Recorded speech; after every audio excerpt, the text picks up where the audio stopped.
Hello, gorgeous. It is Lala Kent. I am beyond smitten right now with my next guest, host of the brand new radio show on the Unwell Network, Big Sister with Chloe Veitch. Please welcome Chloe Veitch. Hello, gorgeous. Hello. Oh, you look divine. You are like so beyond stunning. Oh, thank you. Like I cyber stalked you and I thought you like, oh my, and I hate when people say this to me. So it's not, now I'm saying it. Even how stunning you are on your Instagram, you're even more breathtaking in person, if that is possible. I love you. Thank you. You can stay here all day for me. Do you know what? I used to take that as like a backhanded compliment because I would then think, oh no, my Instagram isn't good and I don't look, right. Am I not photogenic? But now I'm like, no, that is, because I feel like when you see someone in person, they have an aura and an energy. Right. Which then takes it from Instagram and it's like lifelike. Yeah. Yeah. I think so too. And I think I watched a video of yours where you got glammed up, you got really close to the camera, you showed your wrinkles, your smile lines. Mm-hmm. And there was something about that I just loved so much. And I love it not only for me, I'll be 35 this year. Wow. And even at this age, I still get onto, social media and go, I want to get my nose done. Yeah. To look like this girl's. Mm-hmm. I want to take these lips in to show my plastic surgeon to give me these lips. Yeah. So I love it for me, but I love that you did that as someone who is a mom to 2 girls. Mm-hmm. It's very scary raising kids in this new world of social media and what they're going to be exposed to and see, and they may not feel good enough at moments. So I want to say thank you for doing that. But also, on the heels of what we were just saying, when you did that, when you see someone in person, there's something about the humanness that I think makes someone very beautiful. The aura, and you humanize them. First of all, thank you. I love you for that because I try not to be like perfect and pristine on Instagram, and it's so hard because even like you, sometimes I look at people's Instagrams and I'm like, I want a BBL. Like I really just want a big bum. I want a BBL so bad I can't even stand it. I don't want to have to go to the gym and like actually work for a bum. Like I want to just fly to Turkey, get it botched, love it. But no, that's not the way. That's my insecurities speaking to me. So like I have to kind of block it out. And I'm like, no, I'm perfect the way I am, perfect the way I am. I just need to go to the gym. That's it. Build the booty. I can change what I want to change. But by the way, I'm the same with you as like the BBL. And then like when Pamela Anderson started, the revival of her and all of the photos that started coming out, I was like, makeup, going on red carpets, just flawless. Flawless. Yeah. Right? Yeah. I actually just spoke about this on my radio show, of me literally saying that I think I'm going to go into a Pamela Anderson because it's like, it's exposure to judgment and shame and fear of like not being liked by other people. Right. Just like being authentically yourself. And then you kind of lean into, oh no, this is me. And it's not actually that scary, people seeing me without makeup. Do you think that people feel that way even who are not in the public eye? Yeah. More so than people that are in the public eye, do you think? I feel like I can only speak on my experience. And my experience is because I've been exposed to so many eyes on me, and like people have given me insecurities that I didn't even knew I had. So like, I don't know, I'll try and give you an example. My face is really long. And I never really noticed that when I was a child. Do you know what I mean? It's just a face. Can I swear? You can swear. You can say whatever you want. It's just a fucking face. Right. You know? Face. Now I'm like, oh no, does my face look really long in pictures? Like what? Isn't it crazy? Why is that even a thing? I know. And I felt like I came into reality television, I want to say, I think I had just turned 24.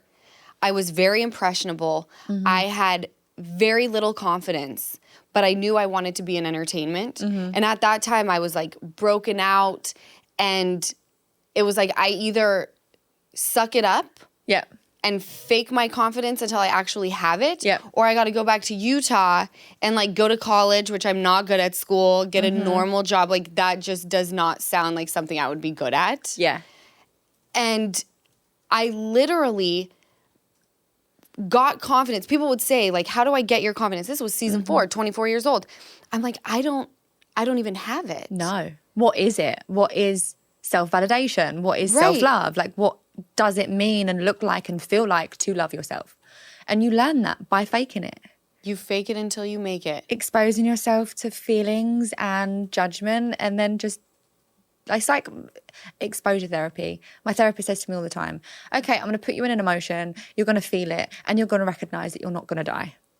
So I'll feel the emotion and I'm like, oh my God, I feel like I'm going to die, but I don't die. Okay, perfect. So the next time I feel that emotion, I'm going to feel like I'm going to die, and it's going to expose me to that overwhelming feeling of like, I'm not good enough. Pamela Anderson, prime example. She is good enough. And by the way, she's never looked better, because it's about like what's happening internally is coming out. The aura. The aura. Yeah. Humanizing her. Uh-huh. I love it. I like the exposure therapy that your therapist does. Mm-hmm. I, for the first time, I want to say in the past week, 2 weeks, have had to acknowledge when I get jealous.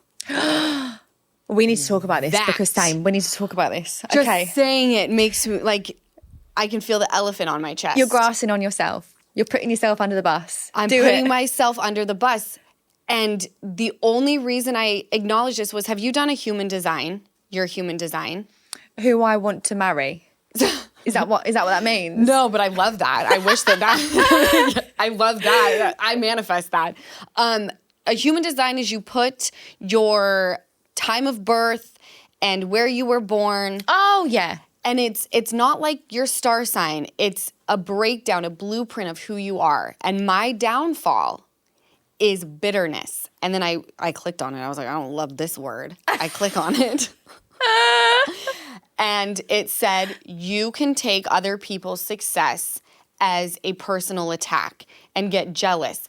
And when you allow yourself to feed into that and not acknowledge it, it blankets who you are to your core, which is not that person. Yeah. And it dims your light. And I was like, I'm going to throw up. I'm going to throw up. Someone pass me a bowl. I need some water, please. So that I've had to literally, in moments where I see things and I'm like, I can't see it, I can't hear about it. It's like, you're feeling envious. Yeah. You're feeling jealous.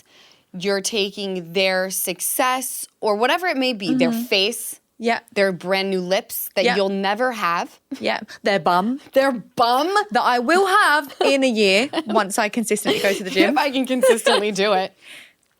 Acknowledge that and be okay with it. You won't die. Yeah. Wow. Yeah, I'm so proud of you, by the way. I feel like you're my therapist. No, right but now. that's hard. That's really hard, because looking at yourself in the mirror and recognizing that beyond surface level, we all have toxic traits. Like, we sometimes are the problem. Yeah. It's like that meme, am I the problem? Yeah, sometimes we are the problem. So, touched on what you've just said, my boyfriend currently, my current boyfriend, that sounds really bad. I love it. My boyfriend, that I love very much, we are currently going through something where he's constantly around beautiful women. Okay. He manages talent. He's got like the Love Islanders on his roster and like people that he manages on a day-to-day, and he spends extensive amounts of time with them. And I barely get to see him during the day because he's working like 16, 17 hours. My ex cheated on me, left me in Thailand. We were looking at engagement rings 2 days before he slept with multiple women. So from that previous wound, I'm currently bleeding on my current, I keep on saying current partner, on my partner currently.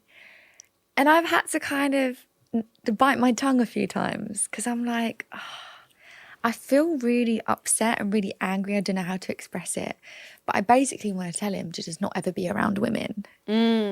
But that's not healthy. I'm not going to do that. It doesn't mean I'm a bad person for having those thoughts and feelings. I just need to work out where it comes from and how to expose myself to that feeling and know that I'm not going to die and lean into that trust. Well, that's what a trigger is. A trigger, when people are feeling triggered by something, is because it's bringing you back to a moment that you were your most vulnerable, your most hurt. And even though that's not the situation with your boyfriend now, you cannot help the trauma that your ex created. Yeah. Is that something you work through with your therapist? Yeah, it is. It's something that I'm almost like too fixated on and hyper aware about now. Okay. Because my ex, I didn't really see any red flags. I was blinded. Now I'm like, oh shit, I'm exposed to red flags that I didn't even know were red flags. And now I'm like hyper fixating on, is my boyfriend gaslighting me right now? I need to ask ChatGPT if this is a red flag because I don't want to ignore it just in case I get hurt again like I did in my last relationship. Do you feel in your last relationship you ignored your gut, so now you don't trust yourself? Yeah. Okay. Massively. That's completely relatable. I think any woman who has been in a serious relationship that ended could say there were many times that they ignored their gut. Is this the relationship where you had random strangers on the street trying to get you out of this relationship? Yeah. Do you feel comfortable talking about that? Yeah.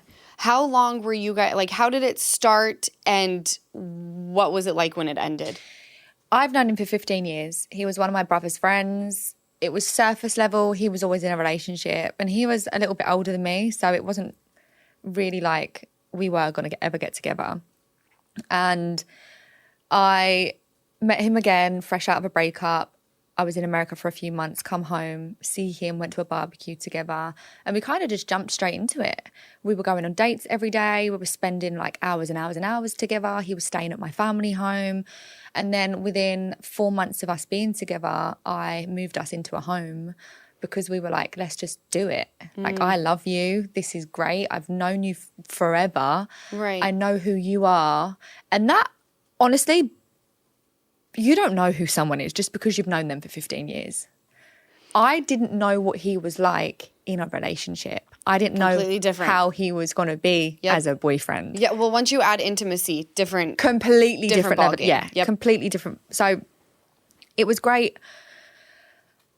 There was a few things that I was like, okay, I mean, I can communicate with him about this. Like, he was very quick to anger. He would internalize a lot of his emotions and then he would like have an outburst. Okay. And these outbursts would happen not very much in the beginning because it was all like rainbows and sunshine. And then he started to feel the guilt. I know for a fact because I was paying for everything, the rent, the food, his clothes on his back.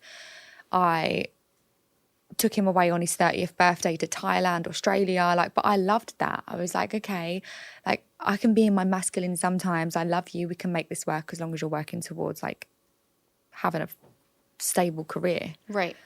Which he said that he was wanting to do.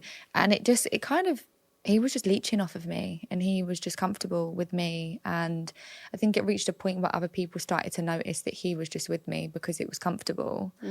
And he wasn't able to give me that love because he didn't have that self-love himself. Like he hated who he was as a person. And I was constantly trying to tell him oh, no, you're actually a really good person. Just love yourself. You can't teach someone how to love themselves, you know? And because of my life in the industry, at first I thought, I've been on TV a bunch. He knows me from before TV. This is going to be great. He's not going to be with me for the money or the fame because I knew him way before then. Right. So then when we got into the relationship, he started to see a different side of me. He was coming to podcasts. I flew him out to America where I filmed my show that I hosted with Netflix. He met the production. He was in the green room. He was living a life that was lavish. Right. You know, and I thought maybe that will make him love me more because of these outbursts, they would get more and more and more. It wasn't like jealousy. He wouldn't try and control me. He just couldn't control himself. Oh. He didn't have the narcissist tendencies to be like, you can't do this. I'm going to gaslight you. I'm going to manipulate you. He didn't try to isolate you? No. Okay. If anything, it was just he wanted to do whatever he wanted to do in the relationship. But I would isolate myself because of how shitty I felt being in the relationship. Yeah. If he smashed up the house, I wouldn't want my family coming around because they'd ask questions. Yeah. You know? So he didn't force me to isolate myself, but he would put me in situations where I had to and I had no choice but to isolate myself. Right. But the incident you just spoke about, so towards the end, it was very toxic. I should have left, but I don't guilt myself anymore and think to myself, I caused my own pain because I didn't leave. I felt like I needed to stay in that relationship to run its full course, for me to fully come to the realization and understanding that this is something and someone I do not want. I do not deserve this. I am completely in love with myself. and I need to love myself more than him because I'm allowing him to treat me a certain way. He cheated on me multiple times, and every time I would bring it up to him, it was like I was the one apologizing. Oh, he flipped it back on you Yeah. to make you think that you were the cause of Yeah. his indiscretions. And that was a massive red flag, but I just didn't see it. But you were also very, very young. I mean, you're still young, but they're early 20s. You're a baby. Yeah. And you think that love is something that it's just not. And when he would have these outbursts, was he like verbally abusive? Would he get physical with you? All of the above. All of it. All of the above. But that incident that you just brought up, we were with an agency that I'd just signed with. It was an outing. Every time he would drink, he would get like aggressive towards other people or to me. And I said to him, can you please not drink? I need you to be sober. This is a work thing. I don't want you to embarrass me. He came, he was 4 cans deep in the bus Uber ride on the way there. So I'm like, great, now I can't turn you back round because you've already started drinking and I'm going to be late. We're mixing and mingling with everyone and he was like off floating about. And my nervous system is telling me like, okay, he's going to kick off. I just know it. So I'm already feeling uneasy. Yeah. Constantly scanning, is he over there? Is he arguing with someone? Is he fighting someone? And then he comes up to me like, why are you so anxious? What's wrong with you? How do I tell someone? I'm just waiting for you to fuck up because I know it's coming. Well, you can't, especially when he's, already 4 cans deep, like you said. What a trigger. Like you saying that is what's going to pop shit off. Exactly. So I would ignore it, pretend to be okay, fake the confidence. No one else knew what I was going through. I was internalizing all of it. And then he couldn't get into a club because they told him he was too drunk. What? Yeah. And you can't get into a nightclub because you're too During wasted? the day. During the day? During the day, it was a rooftop bar. Oh, my God. He grabbed me, he shoved me, he was shouting at me like it was my fault. And then the security guard actually said to him, I'm not allowing you in. You're actually banned because of the way that you've just spoke to your girlfriend. Wow. And because someone else called him out on his own behaviour towards me, he ran off for 45 minutes. Oh, like a little pussy. So I'm calling him, where are you? He's shouting down the phone at me like it's my fault. So now I'm having to apologise for the way I've behaved to him for him to even come back. What? Like the most exaggerated version of an avoidant.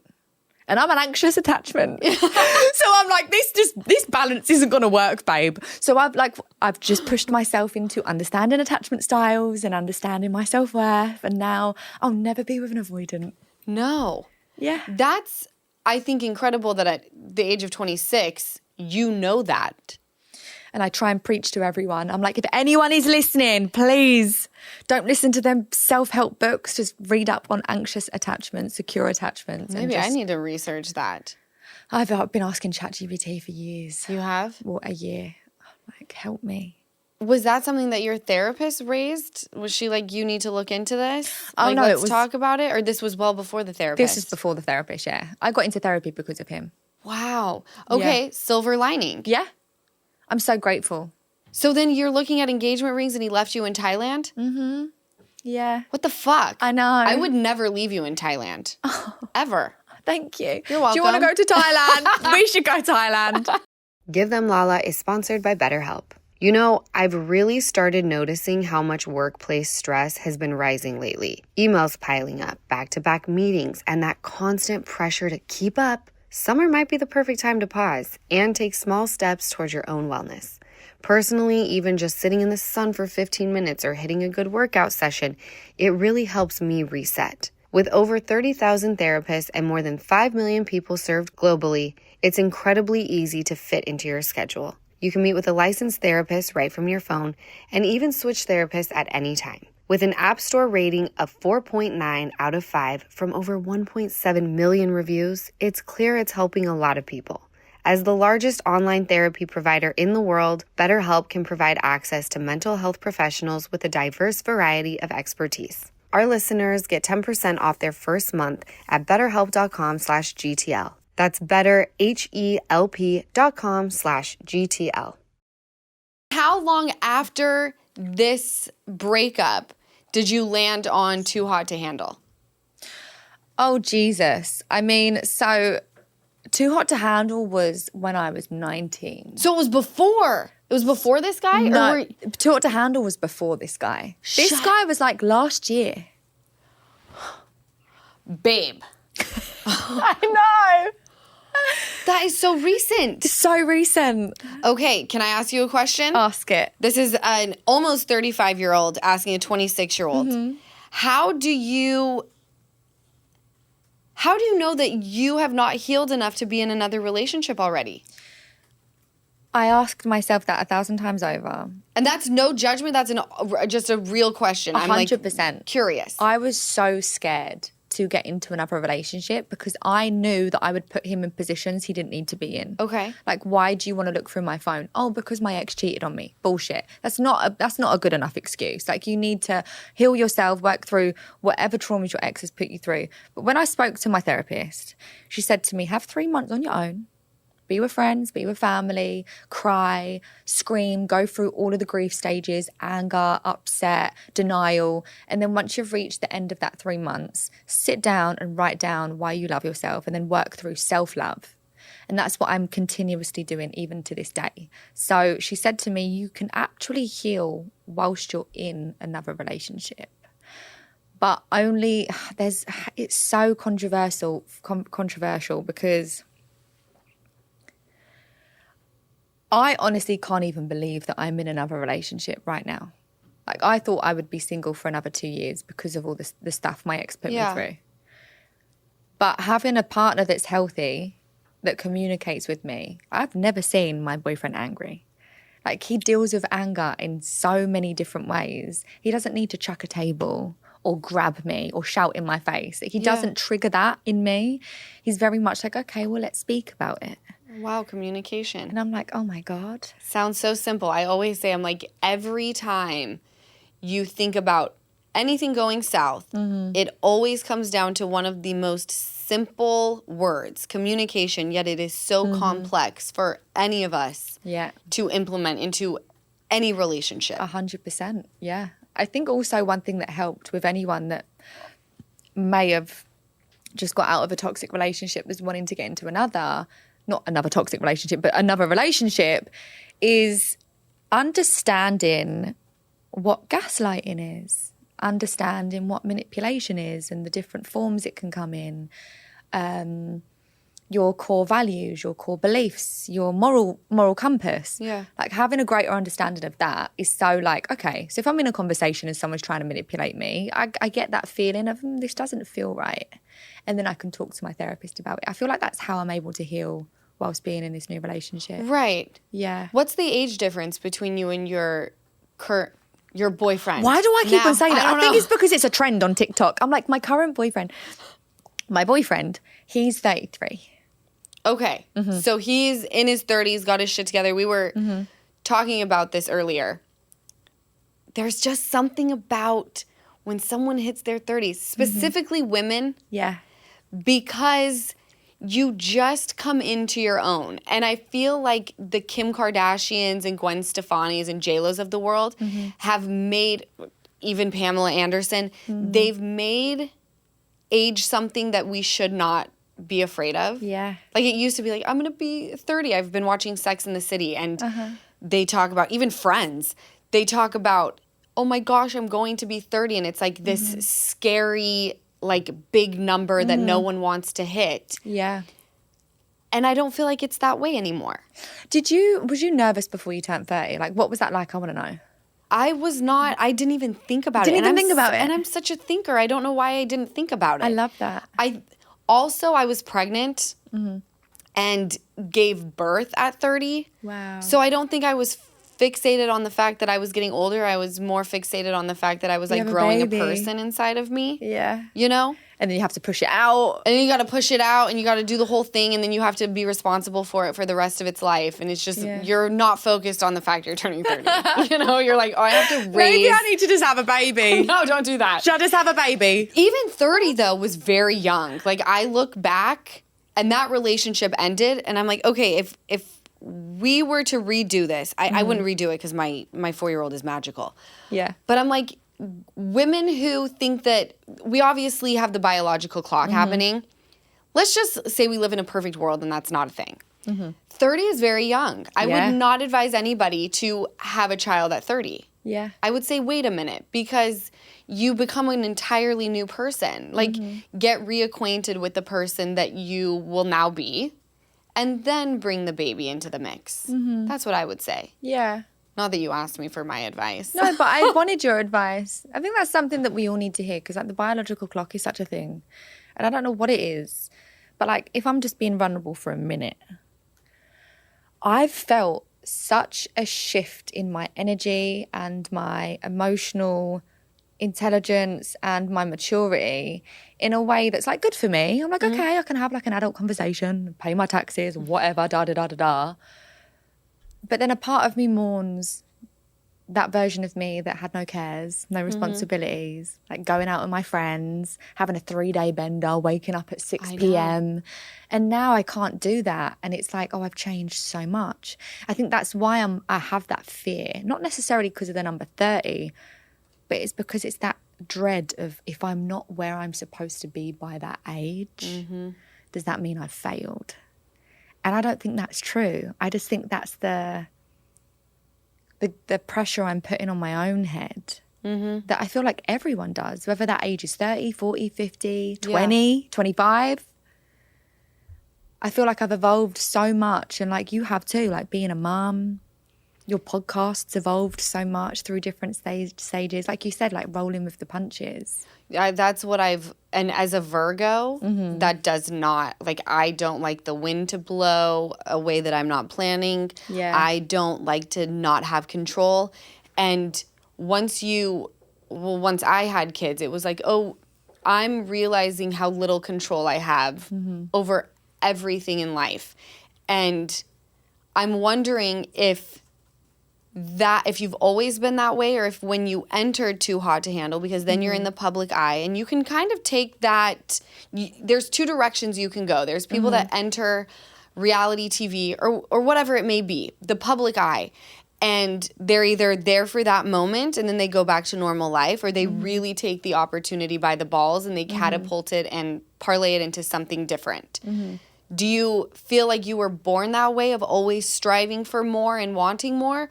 Or once you got a taste of the opportunities that Too Hot to Handle brought to you, was it like, oh, I'm here to take over the entire house? Like, the door has been opened.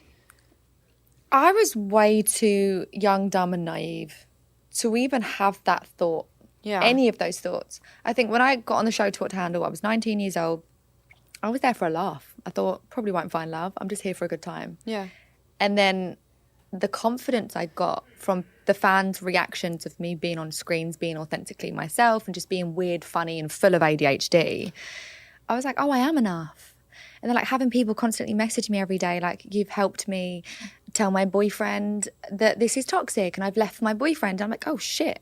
My purpose is to speak and be vulnerable about shit that's going on in my life to help other people go through theirs. Right. And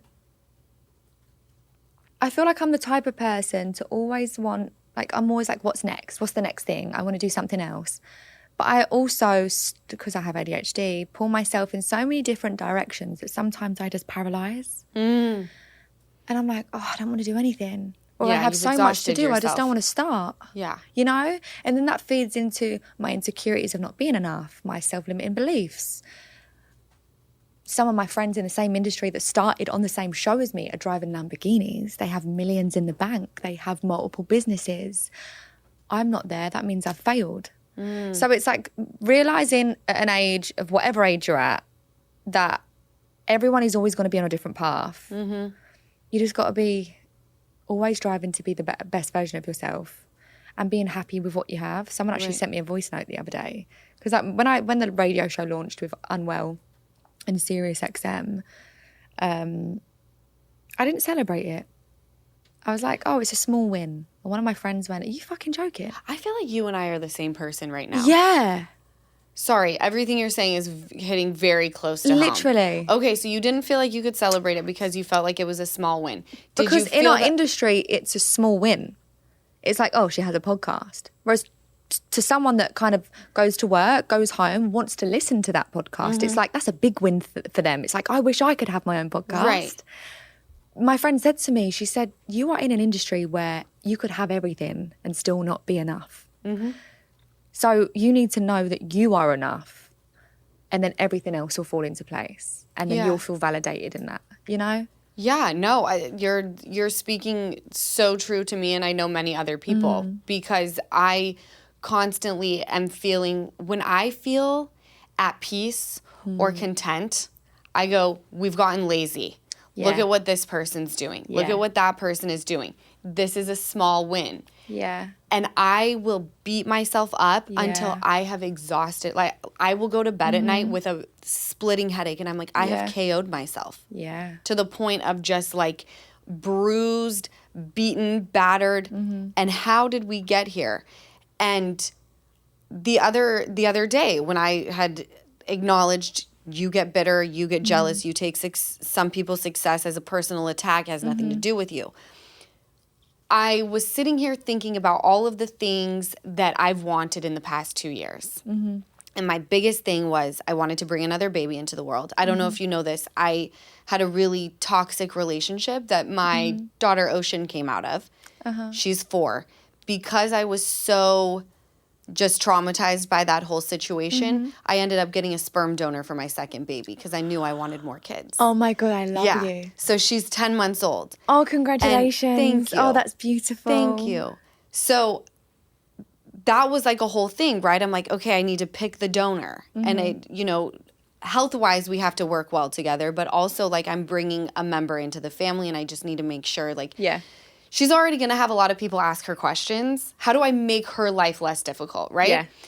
And I just said I want to pour my heart and soul into just being the best mom, and I want to be available for every single moment. And then I start having moments of jealousy, right? And I literally had to like sit down and like feel the ground and go, why are we jealous? Talk myself through it. I was literally having a conversation with myself. Love that. Do it. No. Totally. Asking myself questions aloud and answering them aloud like a psychopath. And then I thought about all of the things that I have wanted and craved and what makes me feel peaceful and whole. And it always comes back to my 2 kids, right? I'll be able to build brands. I'll be able to record a podcast. What I'll never be able to do is get that moment back where I was so fucked up on being jealous and in my own head that I missed my daughter doing something amazing, right? Because those moments are so fleeting. Yeah. And it doesn't even have to go back to kids. You having a beautiful romantic dinner with your boyfriend. You will never get that moment back. You will never get the moment back of someone saying to you, we're giving you your own show on the Unwell Network. That's never going to happen again. Never. So if we don't celebrate the win in the moment, it's gone. Yeah. That's enough to bring you to your knees too. 100%. Right? I'm on my knees. I'm on my knees. You've brought me to my knees right now. I'm like, okay, I'm present. You know, I'm always looking for ways to upgrade my closet without draining my bank account. That is exactly why I'm obsessed with Quince. Their pieces feel so luxe, but the price tag, total win. Let me tell you about the 2 pieces I've been living in, the white cashmere tee and the cropped square neck ribbed knit tank in white. The cashmere tee, it's lightweight, insanely soft, and it looks so polished with a blazer or even just jeans and heels. The cropped tank, it's the ultimate warm weather staple. I wear it all the time. It's super flattering, it holds its shape, and it just feels high-end. Quince makes it easy to build a summer wardrobe that actually lasts. Think washable silk, breezy linen, and soft cotton staples, all for about half the price of similar luxury brands. And they only work with ethical factories and use quality fabrics, which makes me feel even better about every piece I buy. Give your summer closet an upgrade with Quince. Go to quince.com/Lala for free shipping on your order and 365-day returns. That's QUINCE.com/Lala. Quince.com/Lala. Summer's packed. You got weddings, beach days, selfies for days, but let me tell you, if you're dealing with hair thinning or shedding, showing up confidently in those moments can feel like a real struggle. That's why I am so happy to be back on Nutrafol Women. After I had SOSA, I switched to Nutrafol postpartum, and it was such a game changer. I saw less shedding, my hair felt stronger, and emotionally, it just helped me feel like me again. Now that I'm out of the postpartum stage, I'm back on Nutrafol Women and loving the results all over again. I've used Nutrafol for years, and I honestly trust it to support my hair from the inside out. Nutrafol is the #1 dermatologist-recommended hair growth supplement brand, and they have formulas to support your unique hair needs, whether it's postpartum, menopause, vegan lifestyle, or just stress. No prescription needed, it's easy to start, and with a subscription, you get free shipping. I also love that it just shows up, and I don't have to remember to order. So this summer, stop worrying about your hair and start making memories. For a limited time, Nutrafol is offering my listeners $10 off your first month subscription and free shipping when you go to Nutrafol.com and use promo code LALA10. That's Nutrafol, spelled Nutrafol.com, promo code LALA10. So did you ever end up celebrating, or did your friend saying that resonate? It was kind of too late for me to celebrate because it was already like 8 p.m. on the night that I launched. But I took a moment for gratitude. I think that's okay. Yeah. To me, that would be a celebratory moment of gratitude to just recognize what I've done. And I think like even with you, like you've been through so much to be where you are today. Sometimes we don't even need a win to look back and reflect and be like, fuck. Yeah. You've birthed 2 babies, babe. Yeah. Like you look gorgeous. Thank you. You don't look a day over 25. I love that. You've got the style of Madonna. Style icon. I fucking love you. Like, honestly, sometimes like we are more than enough. I feel like women battle this more than men. Mm-hmm. I just don't see men sitting here being like, I'm not enough. Yeah. I'm Do you know what? lazy. It's funny because it's same. I think that women have such this internal battle that is so complex, and we're all looking for the answers to why we deal with things in a certain way. And I don't know if you're ever able to conquer it unless you gain years, right? And then you can look at someone who's younger than you and say, I know what you're feeling. Shake it off. But then cut to you're in your 50s or whatever, and it's a whole new set of insecurities and problems. Yeah. Now my back's out. I need a new hip. Right? I can't walk in heels anymore. Oh my God, I don't even want to think about it. It's scary. Yeah. I think the lesson is embracing who you are, no matter how long and far you are down the road. So like me, I was mourning a person that I was before I got responsibilities. Yeah. You were just talking about mourning the person you were before you had a child and become a mother. But it's like we have to just embrace it and roll with the punches. Roll with the punches. Sometimes they're not punches, they're kisses. Oh, I love that too. That's like an Amaya Papaya quote. I mean, for me, I look at, so I call my family my pod because we're like orcas. Yeah. Like I bought a house when my relationship went south with my ex. My mom moved out. And then I moved my brother in, and now we all live together, and we're like raising these kids as a family. Oh, and I love that. It's like a very beautiful situation and structure that we've created, right? And it's not going to last forever. You know, my brother's going to find a person. I will one day find my partner. But for now, like, it's great. Do you have like your little circle of people? I mean, at 26, I was a drunk. Full transparency. We're approaching 7 years of sobriety, one day at a time. Congratulations. But thank you. And I wonder, because you've been in this for so long and because you experienced such a toxic relationship at such a young age, did you learn to keep your circle tight? I feel like it's been hard for me because I've tried to be cautious about who I'm friends with, who I'm letting into my circle, but I'm such an energy person. I think if you have a good vibe, I will allow you in my life completely and fully until you prove me otherwise. Okay. Which is an extensive version of like a friend group. I have friends, friends of friends, friends of family friends. Everyone has access to me. And I feel like that's one thing that I'm working on in therapy, to kind of limit that access to a certain degree. Yeah. Because I get drained a lot. It's like, oh shit, okay, oh. So energy drains you. Like when I'm around a lot of people, I feel like I have an interaction hangover. Yeah. Where, like, I need to retreat and, like, be Yeah. by myself. Yeah. Is that what happens to you? Yeah, definitely. I was actually sober for 2.5 years. Wow. I was a friend of Bill as well. Really? Yeah. I love this. One day at a time. And it was the moment, like, I learned so much about myself in those 2.5 years of sobriety. And I feel like I completely shifted, like, and I looked at myself. How old was I? I think I was 20. Okay. Yeah.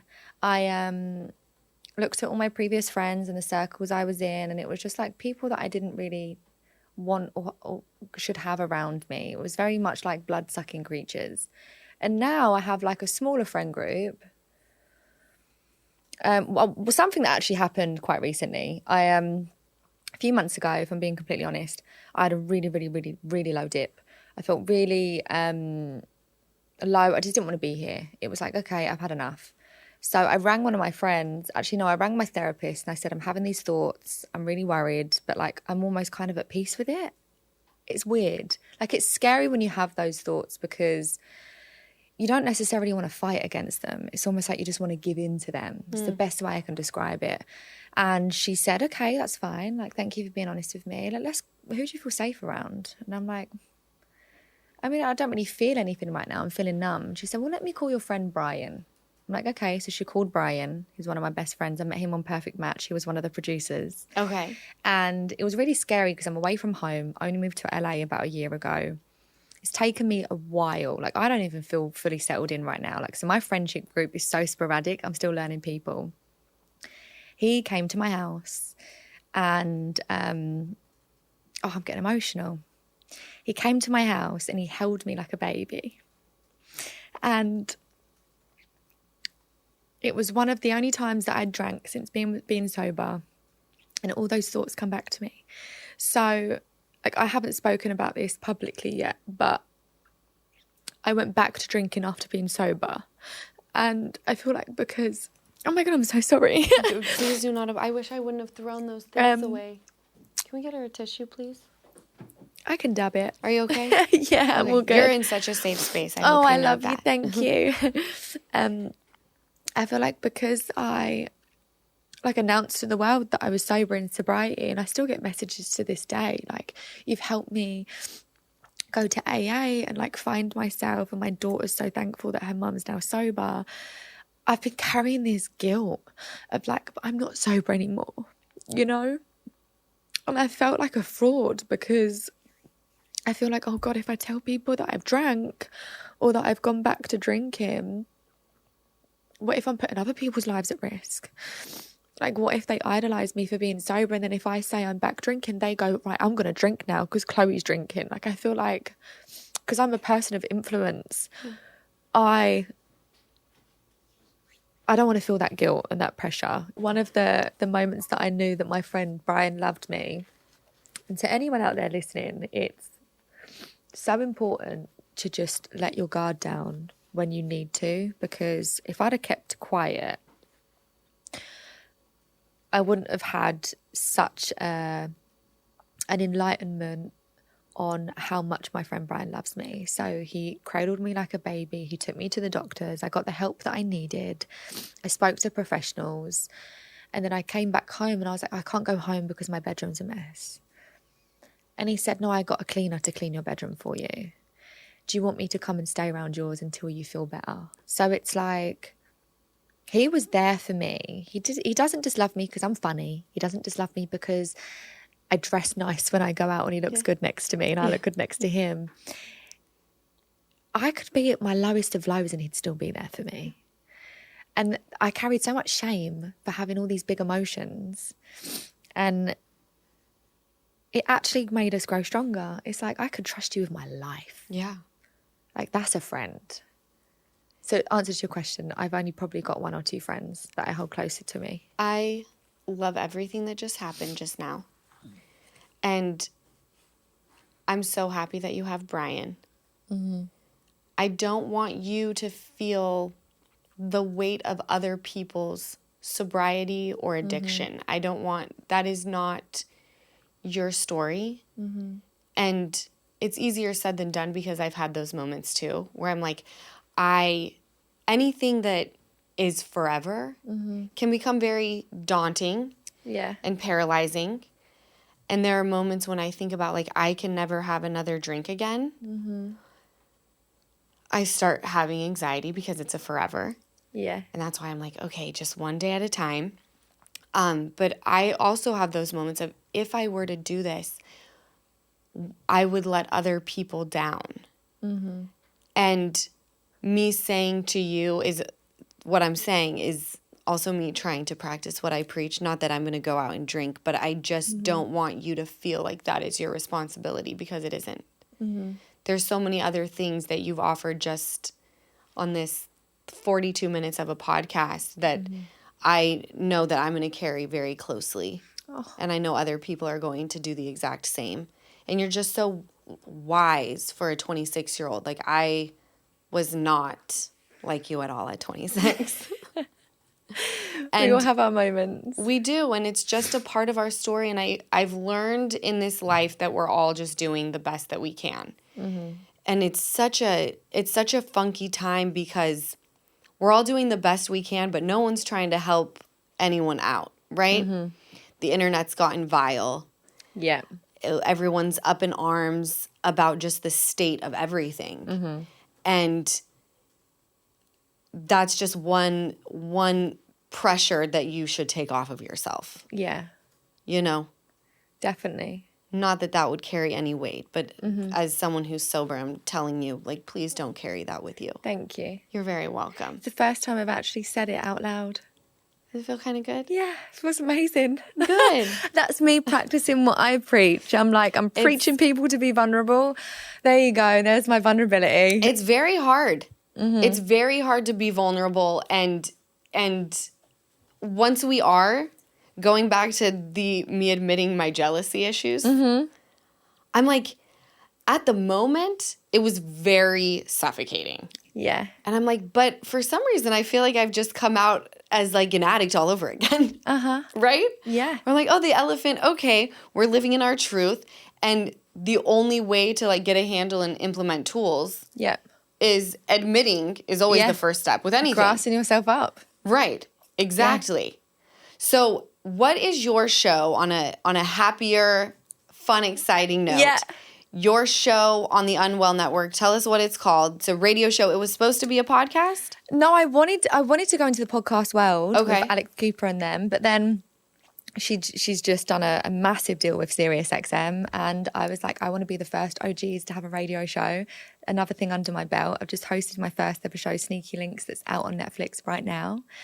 It's all so exciting. Oh my gosh. It's crazy. I definitely celebrated that win. I was like, we're going out for dinner. As you should. Yes. But it's called Big Sister with Chloe Veitch, and it's a space in which we talk about reality TV, my opinions on it, and also just giving people advice. Basically what we have just spoken about is like every Friday live at 12 p.m. EST. Oh, I'm just I love it. I call my friends. I'm like, babe, I need some advice. My boyfriend's been pissing me off. What should I do? So it's very much fun, emotional, vulnerable. It's got that shock factor. Do people write in? Yeah, they call in. Oh, they call in? They call in, yeah. So you've got the personal connection going. Yeah. And do you stick to one topic each Friday, or is it kind of all over the place, like a tangent? Whatever's happening that week. Okay. Yeah, we have segments. We've got Delulu is not the Salulu. Yeah. It's where I basically say something that's been going on in my life that I've been delusional about. Okay. But then I kind of go into the solution. Yeah. And then we have a segment where someone calls in, I give them advice, then I call my friend, they give me advice. And then we just talk about a reality show that's been viral. Like we spoke about Love Island, the finale. So my brother has been watching Love Island. I've never watched Love Island. I watched like a couple episodes of season 2 because I thought that this one guy was super hot. And I DM'd him, and the response can we bleep it, his name again? It was season 2, his name like tall. Yes. This current season. Season 2. So they're on season 7. So this was like, but I had just started watching season 2 because I'm like, this guy's hot. And then he had in his bio that he was on Love Island. But he responded to my DM right off the bat as, are you trying to get your back blown out? What? And I was like, kind of. I would have At been that like, time, I was like, yeah, I'll catch you when I land. give me 3 to 5 business working days to figure it out. But I was like, wow, like how confident. What did you say? What was your first message? Well, I have no game anymore. So my first message to him was the chef's kiss emoji. Oh, okay. And then he wrote, are you trying to get your back blown out? Which is vile. It's a lot. Where's the chivalry gone? I'm sorry. It's gone. Does your man have any friends? Any good ones? He's too busy, right? Yeah, I mean, I wouldn't. I'll wing women. Keep me in mind. We'll go out. Please, show me Call the way. in the radio this Friday. Yeah, right. Give me You'll some give me advice. advice. Yes. I love this so much. My last question is, how do you know if someone is the one? For me personally, right now, I can see the growth after every conversation. Okay. I can feel my nervous system get quieter and quieter. I can feel physically my body's reaction to stress lessen and lessen. And it's like a dance, you know? It's not always going to be perfect. Sometimes he'll piss me off, I'll piss it. Yeah, you just feel it. You feel it. Mm-hmm. I love what you said about the conversations because it sounds to me, what I gathered, is that you know someone is going to be the one. I mean, none of us have a crystal ball and we don't know what the future holds. But evolving together. 100%. And I think also trusting in yourself because you can have that feeling that they're the one. Right. But like, don't be an idiot. Yeah. You know, there's like intuition and gut feelings and then like reality. Yeah. Red flags and all the other bullshit and smoke and mirrors. So I don't believe in love at first sight or someone definitely being the one because my parents were married and now they're no longer. Yeah. So I think you just got to trust your gut, trust your instinct and just communicate. Yeah. And having great sex. That's very important. Definitely an indicator. Like, I'm sorry. I could fuck you for the rest of my life. Thank you very much. That's You're important. the one. There it is. You're the one. You're the one. I've done enough charity fucking for the rest of my life. Oh my That's God, for yes. sure. Yeah, no more. All right. I'm over it. Where can people find you, follow you, watch you on TV? Give me all the tea. On all socials, I'm Chloe Veitch, and you can watch my newest show, Sneaky Links, on Netflix, premiering. It's out now. And then my radio show is live every Friday on SiriusXM channel 786. Oh, this is so exciting. Yay! I'm celebrating for you. Thank you. Congratulations on all of your massive wins. Thank you for being on my podcast. My loves, thank you for listening to another episode of the Give Them Lala podcast. I'm going to catch you guys on Monday for the bonus and again next Wednesday. Bye. Thank you so much for watching another episode of the Give Them Lala podcast. Remember, like, comment, and subscribe. Did I get all three? I'm getting really good at that.